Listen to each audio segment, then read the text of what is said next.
Bagaimana saya lihat ini di daerah sini kok tanahnya itu sangat tandus sekali ya, sangat gersang. Artinya warnanya juga merah. Mungkin ini termasuk tanah lempung tapi kok bisa bagus. Kayaknya nggak ada air juga, ini kering banget ini. Air ini lahan ini termasuk lahan tak ada hujan kalau di sini bilang ya. Ini sekitar 128 HST. Sudah panen ke 10. Istilahnya kalau Mas Lutfan panen cabai itu do gumun istilahnya. Gumun. Loh, kok iso panen padahal tanahku ditanduri telo nggak jadi kok ini kok bisa panen seperti itu.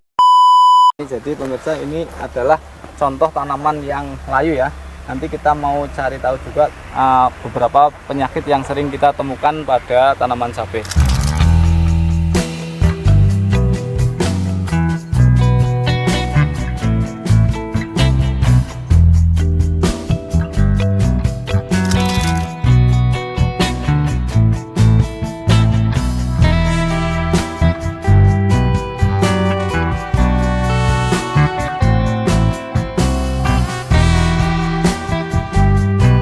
Selamat pagi pemirsa semuanya. Di pagi yang cerah ini kita berada di wilayah Salam Kanci, Bandongan, Magelang. Nah, di sini kita mencoba untuk membuka rahasia dan beberapa trik tutorial cara menanam cabai di lahan yang notabene adalah bukan sentra cabai. Nah, kita mau cari tahu bagaimana caranya untuk mengantisipasi dari serangan hama dan penyakit, dan tentu saja adalah cara perawatan tanaman cabai supaya bisa tumbuh subur dan lebat seperti ini.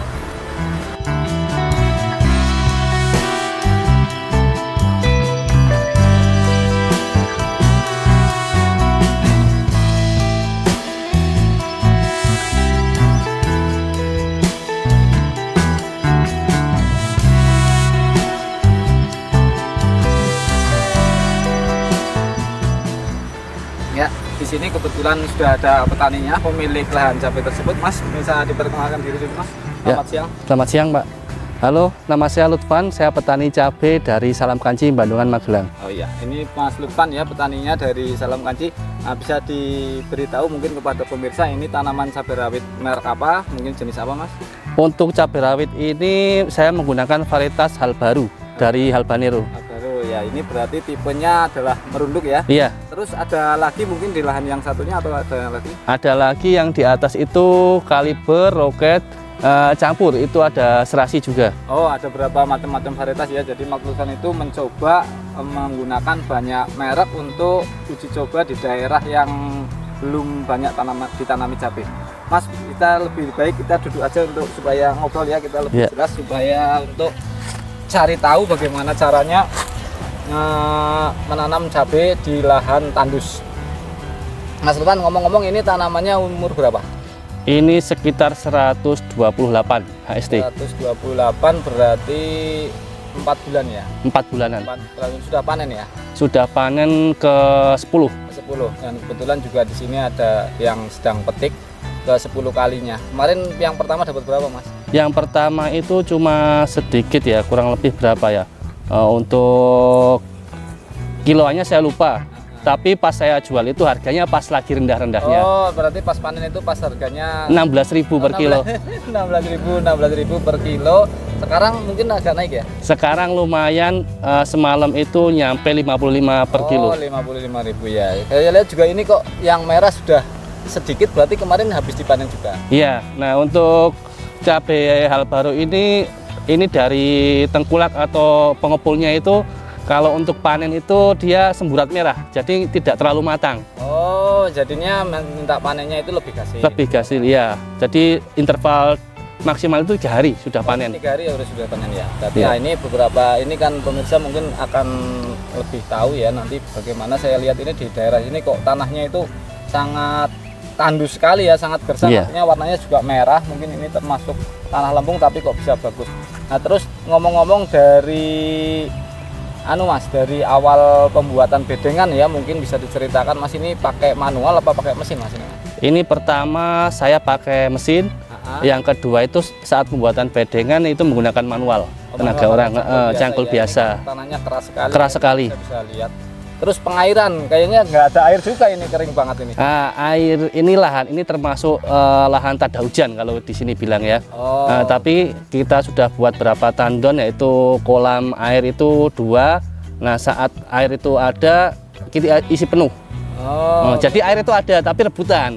Pinter-pinteran kita baginya gitu. Oh, berarti ini ada pengairan cuma irigasi desa ya? Iya. Itu cuma agak sulit lah ya. Agak sulit. Kekurangan air. Terus untuk pupuk dasar Mas, mungkin bisa diceritakan Mas untuk digunakan setelah pembuatan bedengan apa aja? Pupuk dasar saya menggunakan dolomit, terus Novatek, Novatek, KCL, CL, terus Bluecron. Yang terakhir itu ZA Jerman, Benmeyer. Dari NZA itu nitrogen ya, artinya kebutuhan nutrisi sudah terpenuhi. Iya. Itu dengan cara ditabur atau di gimana Mas? Saya itu pertama ditabur di bedengan di ya. atas bedengan. Iya, jadi benar. pertama kita buat bedengan dulu. Setelah bedengan jadi baru ditabur. Baru ditutup. Iya.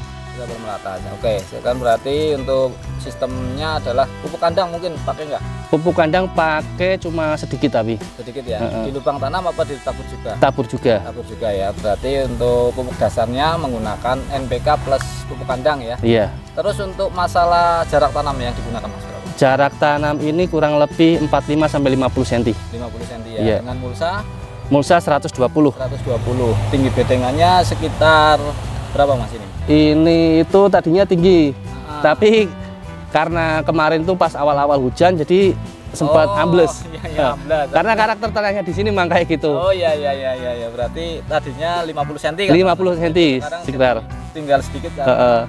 Ambles. Ambles. Ya. Terus bisa diceritakan Mas masalah pemupukan mungkin dari awal itu, mungkin berarti kan ini tadi diceritakan tidak ada air, mungkin berarti pemupukannya dengan cara kocor atau gimana? Kocor dan spray. Spray ya. Jadi pupuknya lewat bawah. Atas bawah. Atas bawah. Kocornya pakai apa Mas? Kocor saya pertama itu menggunakan Solutus yang biru. Itu kan N-nya tinggi. Itu untuk 20 liter saya pakai 1 sendok. Oh, 1 sendok. 1 sendok sedikit lebih irit. Terus ada tambahan lagi, kadang pakai Bluecron. Terus kayak Pak Tani itu NPK yang merah itu. Iya. Itu. Terus asam humat saya pakai. Terus Trichoderma sama kadang kalsium. Kadang kalsium ya, berarti macam-macam pupuk ya sudah digunakan. Terus interval pengocorannya Mas? Untuk pengocoran saya lakukan 2 minggu sekali. 2 minggu sekali. 2 minggu sekali harus ngocor. Per tanaman kasih berapa? Per tanaman itu kalau saya kan pakai selang ya. Itu sekitar takarannya ya 1 gelas ya. 1 gelas ya. Berarti untuk sistem pengairannya lebih banyak diarahkan ke kocor ya? Kocor, tapi untuk yang airnya 3 hari sekali, jadi nggak pakai pupuk. Oh, nggak pakai pupuk? Oh, air biasa? Air biasa. Bisa disiram? Dikocorkan. Oh, dikocorkan, berarti disiram lah ya untuk mengantisipasi keringan itu dengan cara disiram menggunakan air biasa 3 hari sekali, pupuknya 1 minggu sekali? 2 minggu. Oh, 2 minggu sekali. Kalau untuk spraynya baru itu saya seminggu kadang sampai 2 kali. Oh, spray. Tapi dengan apa saya bedakan kayak komposisinya. Oh, pupuk pakai? Kebanyakan saya pakai Benmeyer. Kayak yang apa itu yang kecil-kecil Fertilon. Oh, berarti nutrisinya dari daun juga ada? Daun ada. Jadi seumpama yang 3 hari pertama itu saya pakai Fertilon, Basfoliar Kombi. Terus yang keduanya saya pakai Basfolian Avanatur atau yang Groaminik. Terus saya mix lagi sama kalsium dan kalium. Nah, pokoknya banyak sekali ya. Berarti Mas Lutfan ini penyemprotannya juga rutin ya intinya? Rutin. Terus pakai obat-obatan hamanya apa Cem? Hamanya ya kayak Abamectin, Emamectin ya untuk ulat kayak gitu-gitulah standar-standar. Nah, untuk fungisidanya mungkin? Fungisida, Mancozeb, terus yang paling utama itu saya jamurlang. Oh, jamurlang pakai ya. Azol, golongan azol ya. Nah, golongan jamurlang pakai. Jadi Mas Lutfan ini secara pengetahuan menanamnya ini sudah bagus ternyata. Jadi bisa apa namanya mensiasati bagaimana caranya lahan gersang ini ditanami cabai kok bisa tumbuh. Terus ini Mas Lutfan ngomong-ngomong ini udah nanam cabai berapa kali Mas? Kalau di sini baru 1 kali. Baru 1 kali. Ya? 1 kali karena lahan percobaan. Di sini itu sebelahnya itu tadinya ditanam cabai juga. Itu full 98 bule semua Gemini. Berarti memang di sini jarang ya yang Jarang, cabai ya? jarang. Rata-rata daerah sini nanamnya apa berarti? Padi.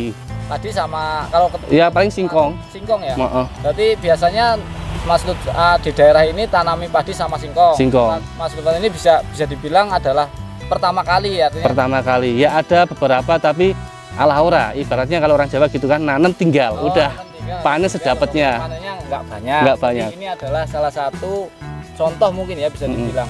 Terus kalau kayak gini Mas, ada nggak tetangga yang kepingin nanam kayak Mas Lutfan seperti ini, ada nggak? Ya banyak banget. Karena kalau saya panen tuh pasti saya gelar tuh, saya taruh di depan rumah. Tuh orang pada nanyain, wah enaknya apa harga tinggi gitu kan? Pada nanya gitu kan, modalnya berapa dan segala macam. Terus saya bilang tuh yang penting kalau mau nanam cabai itu telaten, jangan terlalu banyak. Terus interval berapa bulan tuh nanam. Jadi salah satu tanaman cabai itu ada yang kena harga gitu. Ya. Berarti ini memang masyarakat di sini masih jarang ya. Masih jarang banget. Istilahnya kalau Mas Lutfan panen cabai itu do gumun istilahnya. Gumun. Loh, kok iso panen padahal tanahku tanduri telo nggak jadi kok ini kok bisa panen seperti itu ya. Iya. Ada nggak yang terus tanya sampai detail berapa biayanya begitu, ada nggak? Ya ada. Tetap ada ya. Ada. Terus obatnya apa, anunya apa, ada juga orang yang minat untuk menanam. Ada, tapi kalau untuk nanam cabai itu orang pertama tuh takut dengan modal, Mas. Oh, ya.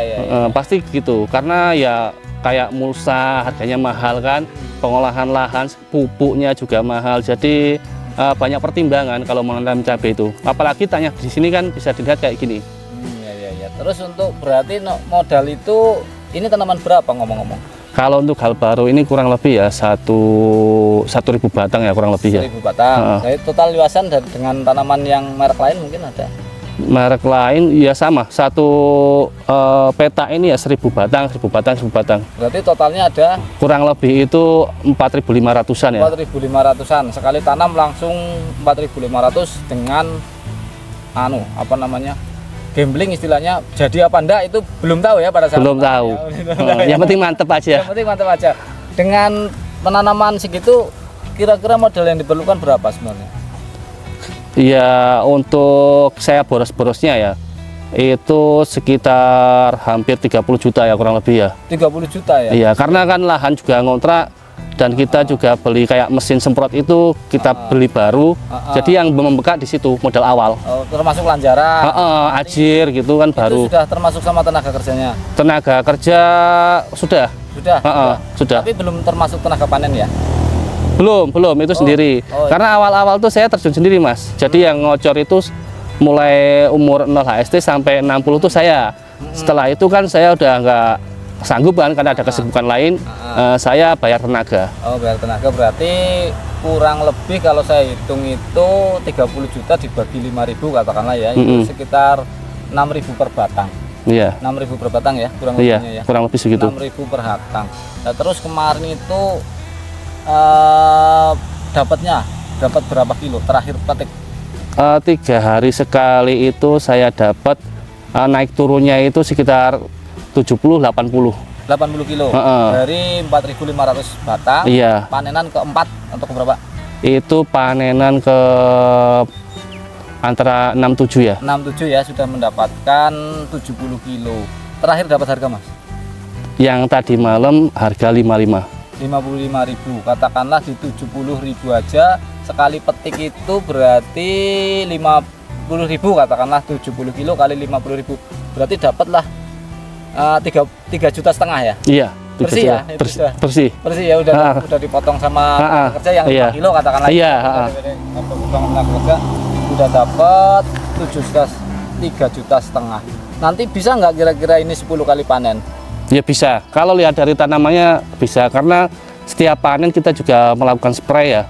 Kocor juga kita rutin dari dengan penyiraman air biasa, dengan pupuk juga rutin. Ya pasti pertumbuhan bunga juga akan terus berlanjut.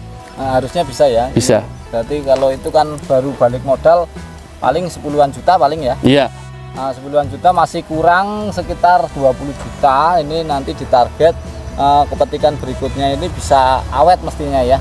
Terus gini Mas, ini kan saya lihat itu ada beberapa jenis merek ya. Saya keliling-keliling itu ada yang tipenya turun, ada yang tipenya naik, ada yang daunnya keriting, mungkin ada daunnya yang lebar. Itu Mas Lutfan itu pakai benihnya apa, Mas? Oh, saya campur-campur, Mas. Yang untuk yang lahan ini hal baru.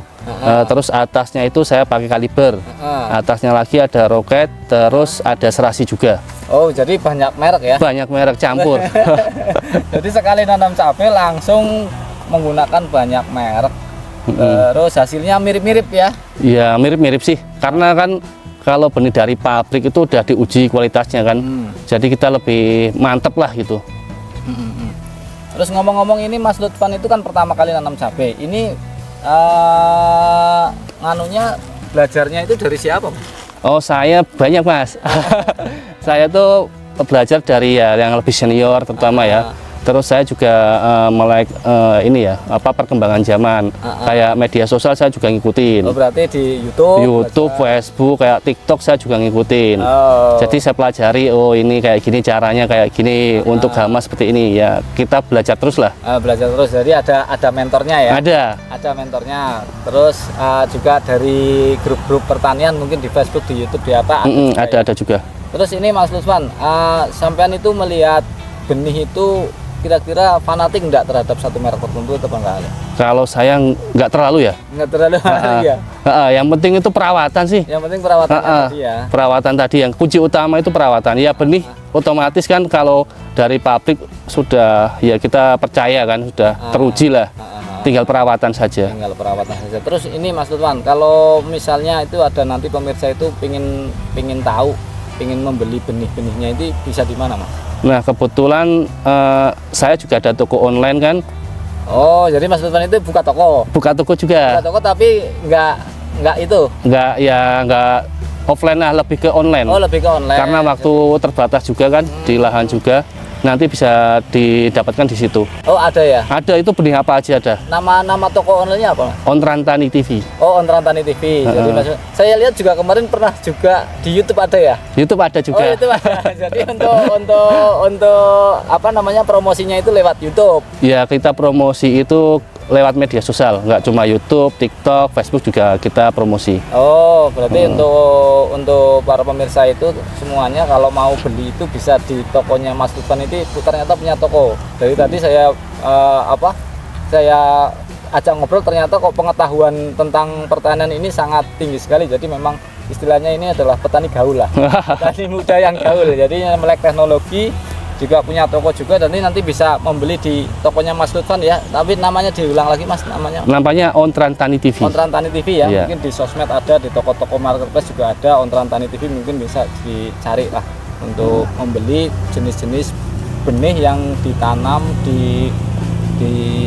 ditanam di daerah sini, di daerah Bandungan ini, dan terbukti hasilnya sangat bagus sekali.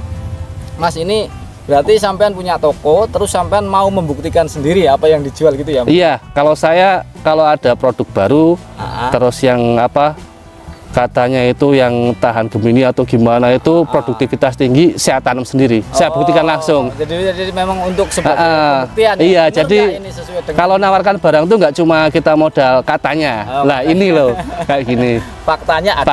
Kalau mau dicek di lahan juga ada. Untuk lokasinya ini sekali lagi di daerah Bandungan ya. Nanti pemirsa juga ini adalah updatean video terbaru. Jadi pemirsa kalau mau belajar bisa langsung ke lahannya Mas Lutfan. Tapi ngomong-ngomong, di lahan itu setiap jam berapa, Mas? Setiap hari di lahan apa sering? Kalau sekarang saya nggak terlalu sering ya. Paling seminggu itu bisa 3 sampai 4 sore. Karena kalau siang itu panas banget, Mas. Oh, ya. Paling kalau pagi sama siang tuh ada tenaga yang nyepray atau pas lagi metik ya metik. Tapi kalau malam dijaga nggak, Mas, ini, Mas? Kalau sini enggak sih ya. Aman ya? Insya Allah aman. Aman ya, kalau nggak dijaga. Tapi tetap nanti kalau mau menghubungi Lutfan, mendingan lewat itu tadi ya.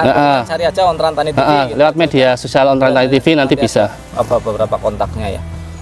Jadi ya, ini para pemirsa, kita sudah ngobrol sekedar informasi singkat mengenai pengelolaan menanam cabai di lahan yang gersang ya. Ini kita sekarang mau cek langsung ke tanamannya masing-masing. Kita mau mencoba, mumpung ini ada Mas Lutfan yang mengerti masalah pestisida dan masalah pupuk, kita mau coba secara langsung mengambil detail gambar masalah hama dan penyakit tanaman yang sering ditemui pada tanaman cabai. Oke, yuk Mas Lutfan, kita mau nyari-nyari lahan yang apa namanya terserang tanaman penyakit.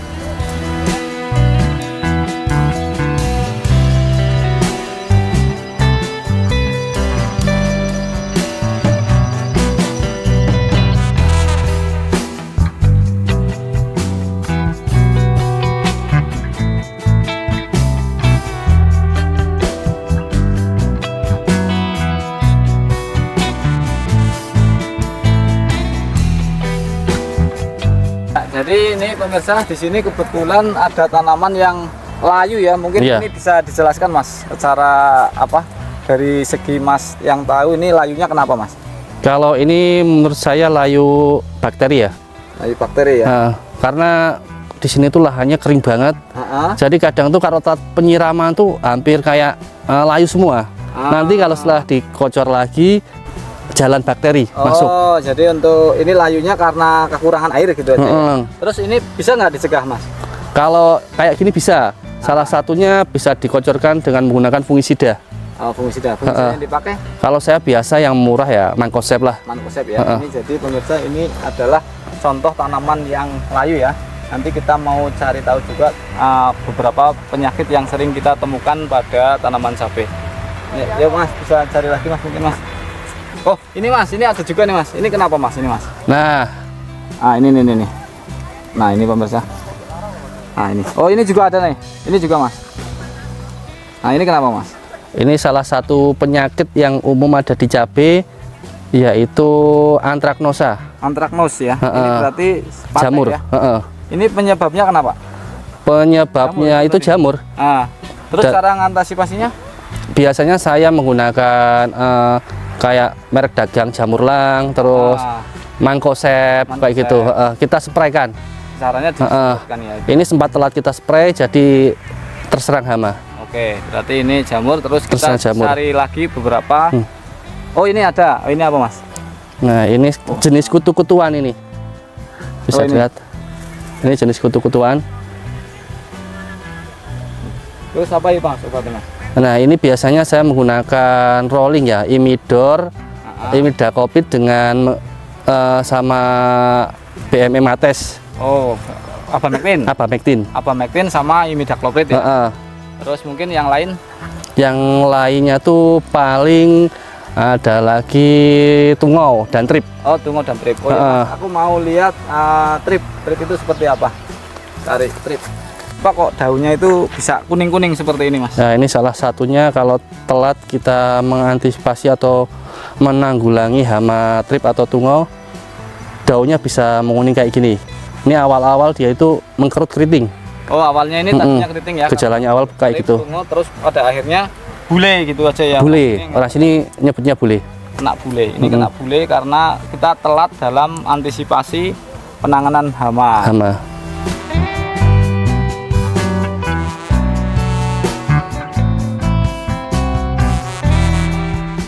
Jadi ini tadi sekilas untuk pembahasan hama dan penyakit ya. Tapi di luar itu ini saya lihat adalah buahnya sangat lebat sekali dan tanaman itu bisa tinggi seperti ini. Mungkin Mas Lutfan ada beberapa tips dan trik untuk bisa membuat tanamannya seperti ini Mas. Jadi Mas Lutfan, ini mau maaf ya. Untuk bahan-bahan yang tadi Mas Lutfan sebutkan itu yang tadi udah dari Bermeyer atau mungkin dari mana-mana itu kan di toko-toko itu sudah banyak ya. Mungkin Mas Lutfan itu ada nggak maksudnya obat tertentu yang masih jarang itu di luar toko itu? Ada. Jadi awal-awal saya kocor itu saya menggunakan banyak bahan aktif atau komposisi. Tapi saya tuh terbantu dengan adanya Grikal ini. Oh, Grikal ya? Ini Grikal Med. Karena ini sudah ada mix komposisinya, jadi lebih irit. Oh, jadi Mas Lutfan punya rahasia ini ya? Ini salah satunya. Ini yang bisa digunakan, bisa digunakan buat spray dan kocor juga. Ini untuk awal tanam. Oh, ini untuk awal tanam. Ini rahasianya untuk yang sudah pembungaan atau sudah buah. Oh, ini untuk yang buah. Jadi ini ada dua. Ini yang satu untuk awal tanam. Iya, yang ini sudah buah. Untuk cara penggunaannya gimana? Ini bisa dikocorkan dan bisa juga dispraykan. Berarti intinya adalah tadi benih yang digunakan itu, dari kesimpulan yang tadi saya ngobrol itu secara umum untuk benihnya itu rata-rata hampir mirip ya Mas ya? Hampir mirip. Bagus lah semuanya. Bagus semua. Tapi pada prinsipnya adalah bagaimana cara yang kedua itu adalah pengendalian hama dan penyakitnya itu harus benar-benar tepat ya, tepat. Rutin ya. Telaten lah, rutin. Ya. Terus juga ada juga pupuk ya, pupuk juga jangan dilewatkan. Jadi intinya untuk para pemirsa semuanya, untuk menanam cabai itu di samping ada benih, juga nanti ada perawatan, juga nanti ada pemupukan, dan ada juga pengendalian hama dan penyakitnya itu harus jalan menjadi satu kesatuan ya. Harus bersinergi. Enggak bisa ya satu saya benihnya bagus, tapi nanti enggak bisa seperti nanti itu. Kita lihat ada yang benih bagus tapi tidak dirawat. Oh, ada juga ya, berarti tetap perawatan dan pengendalian hama penyakit itu menjadi penting dalam budidaya tanaman cabai.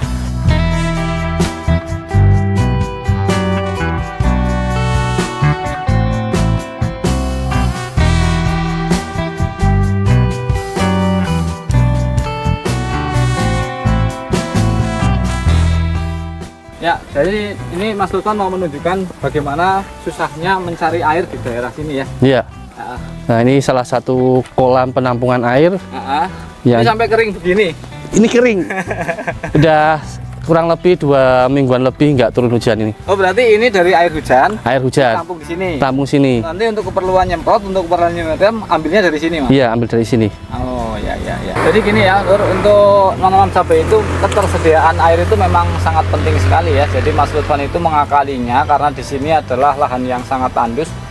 Dia menampung banyak air. Di sini ada tersedia 2 kolam manual ini dari plastik ya Mas Lutfan? Dari UV ya, plastik UV ya. Ini nggak bocor ini Mas? Alhamdulillah tidak. Enggak ya. Ini kapasitasnya berapa liter Mas? Kira-kira Mas? Kalau untuk liternya saya kurang paham ya. Meternya ini sekitar 2 meter, 2 meter kali 4 meter. Mas Lutfan punya 2 kolam. Ini adalah untuk mencukupi kebutuhan semprot itu tadi ya. Terus termasuk ngocor dan nyiram, baunya airnya dari sini. Kalau ini kok bisa asat itu kenapa Mas? Ya karena satu kita pakai, kedua kan menguap karena panas kan. Oh, ini sumber airnya ini dari mana? Kadang kalau ini pas ada irigasi dari desa ya ini dapat, kalau enggak ya kita nunggu hujan. Oh, berarti ini bisa asat itu karena tidak ada hujan ini. Tidak ada hujan. Jadi di sini jarang hujan. Kalau ada hujan barulah airnya itu penuh. Nanti kalau nggak ada hujan ya sudah, ini asat lagi, nggak ada air. Intinya di situ. Jadi sangat memang di sini memang daerahnya sebenarnya sangat sulit lah. Bilang itu bisa hasil seperti ini Mas Lutfan itu sudah bagus sekali.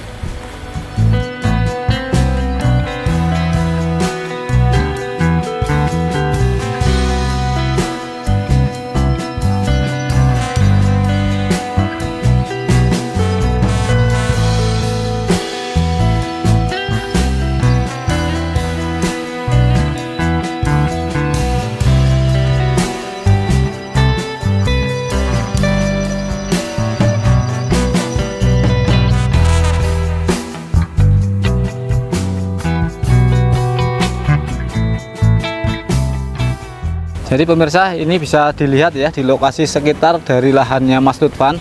Di situ ada tanaman ketela. Terus ini juga di bawah-bawah ini ada mulsa yang belum ditanami. Tanahnya begitu kering sekali ya. Terus ini juga di sebelahnya itu ada tanaman cabai rawit yang tidak terurus, tidak terawat. Jadi rata-ratanya itu untuk daerah sini memang masih jarang ya untuk menanam cabai, dan cara budidayanya adalah ala kadarnya. Kalau budidayanya seperti ini tidak akan panen dan nanti malah modalnya tidak akan kembali. Mas Lutfan, ini lahan Mas Lutfan juga tuh Mas Lutfan? Ini kakak saya. Oh kakak? Iya. Ini benihnya sama Mas Lutfan sama? Sama. Bibitnya sama ya, ternyata dengan perawatan yang berbeda itu hasilnya beda jauh sekali.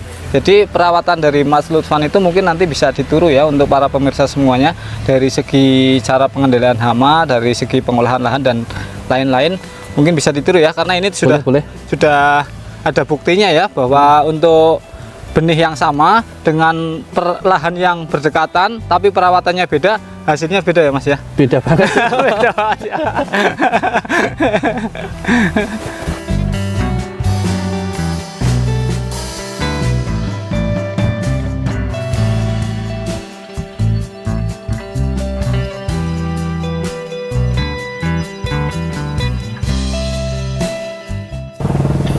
Jadi untuk para pemirsa semuanya mungkin bisa meniru ya caranya Mas Lutfan dari segi pengolahan lahan, dari segi penggunaan benih dan cara mengatasi hama dan penyakitnya, supaya jangan sampai terjadi kita sudah menanam seperti ini hasilnya nol.